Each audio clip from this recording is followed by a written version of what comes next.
auditan ada wilayah yang perlahan sedang menghilang, bukan karena ledakan ataupun gempa, melainkan naiknya air permukaan setiap tahunnya. Penelitian terbaru dari BRIN tahun 2025 menyatakan bahwa jika air naik sehingga 5 meter, maka akan terjadi kehilangan 29 pulau di Kepulauan Seribu. Dan akibatnya, sekitar 16.500 warga harus kehilangan tempat tinggalnya. Maka, lalu, pertanyaannya, apakah ini hanya masalah alam atau ada tanggung jawab kita sebagai warga negara kepulauan? Tonton terus video ini, karena ini jawaban tersebut mungkin bisa mengubah pandanganmu tentang pulau.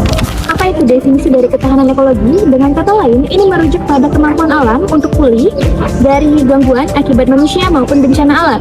Bagi negara-negara kepulauan seperti Indonesia, ketahanan ekologi dipengaruhi oleh satu faktor, yaitu tingginya permukaan laut. Kenaikan level air laut disebabkan oleh dua faktor. Yang pertama, pencairan es di daerah kutub yang disebabkan oleh perubahan iklim. Yang kedua, ekspansi suhu air laut yang terus membesar akibat peningkatannya temperatur. Dari gabungan-gabungan dua faktor ini, pulau-pulau kecil kita itu seakan-akan terus terjebak di dalam pasca tersipanaskan. Baik, selanjutnya di sini saya dan rekan saya akan menjelaskan konteks kemaritiman Indonesia. Nah, jadi langsung saja, Indonesia memiliki 17.000 hingga 18.000 pulau. Garis pantai kita adalah yang terpanjang kedua di dunia. Namun, yang menyedihkan, banyak pulau kecil kita memiliki ketinggian rata-rata di bawah 3 meter dari permukaan laut.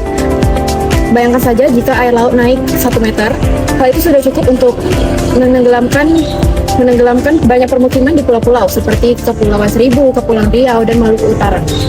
Inilah sebabnya Indonesia dikenal sebagai salah satu negara yang paling rentan terhadap perubahan iklim menurut IPCC atau biasa dikenal dengan Badan Internasional PBB yang mengatur ilmu pengetahuan terkait perubahan iklim.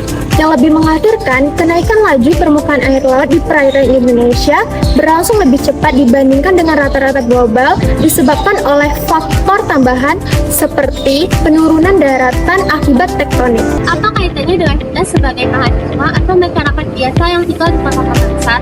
Nah, hubungannya ini sangat erat. Menurut pasal 28H ayat 1 Undang-Undang Dasar 1945 menyatakan bahwa setiap orang itu berhak hidup sejahtera lahir dan batin, bertempat tinggal, mendapatkan kehidupan yang layak dan sehat.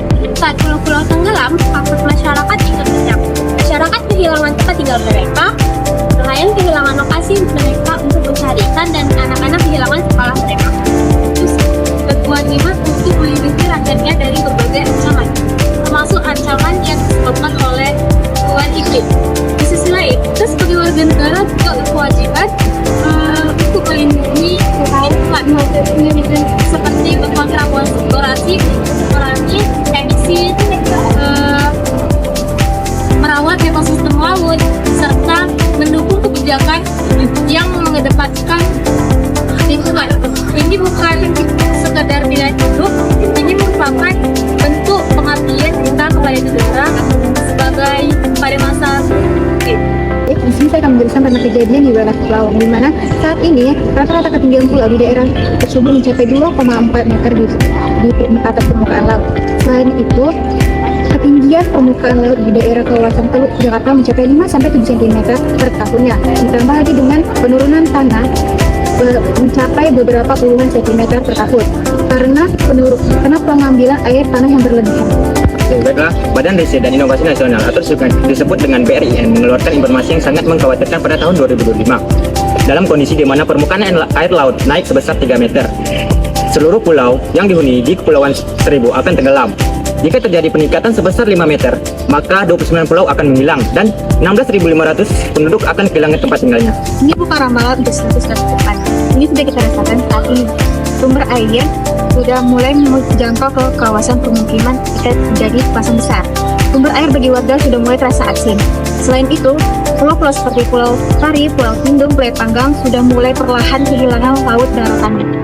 Menjaga pulau dari ancaman perubahan iklim bukan tanggung jawab pemerintah saja, tetapi seluruh warga sebagai bentuk persatuan Indonesia dan keadilan sosial.